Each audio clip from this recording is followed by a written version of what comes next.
তাহসানের প্রাক্তন স্ত্রী মিথিলা মুখ খুলেছেন তাহসানের বিয়ে নিয়ে।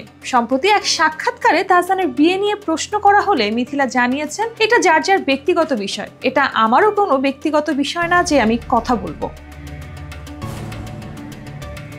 চলতি বছরের শুরুতেই জীবনের নতুন অধ্যায় শুরু করেছেন দেশের জনপ্রিয় সঙ্গীত শিল্পী ও অভিনেতা তাহসান খান। মেকওভার শিল্পী রোজা আহমেদকে বিয়ে করেছেন তিনি। রোজাকে বিয়ের আগে অভিনেত্রী রাফিয়াত রশিদ মিথিলার সঙ্গে দীর্ঘ 11 বছরের দাম্পত্য ছিল তাহসানের। 2017 সালে তাদের সেই সংসারে বিচ্ছেদ ঘটে। এরপর 2019 সালের ডিসেম্বরে ওপার বাংলার পরিচালক সৃজিত মুখোপাধ্যায়ের সঙ্গে বিবাহ বন্ধনে আবদ্ধ হন মিথিলা।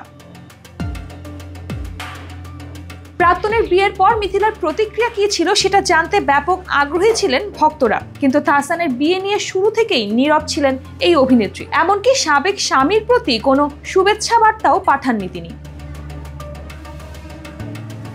সম্প্রতি এক সাক্ষাৎকারে তাহসানের বিয়ে নিয়ে প্রশ্নের মুখে পড়েছিলেন মিথিলা। সেখানে তিনি বলেন, বিয়ে নিয়ে আমার কিছুই বলার নেই, এটা নিয়ে কথা বলতেও চাই না, এটা যার যার ব্যক্তিগত বিষয়, এটা আমারও কোনো ব্যক্তিগত বিষয় না যে আমি কথা বলবো। যার জীবনের ঘটনা এটা তার ব্যক্তিগত বিষয়, এখানে আমার কিছুই বলার থাকতে পারে না।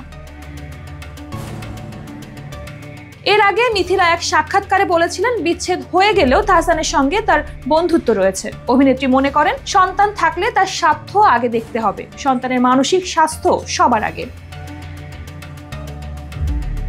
অভিনেত্রী বলেন, আমি আয়রাকে দেখতে পেলাম না, আমি আর তাহসান লড়াই করলাম, এই ইগোর যুদ্ধে তো বাচ্চারই ক্ষতি হবে, তাই তাহসানের সঙ্গে এখনো আমার বন্ধুত্ব রয়েছে, আমাদের প্রায়ই কথা হয় মেয়েকে নিয়ে।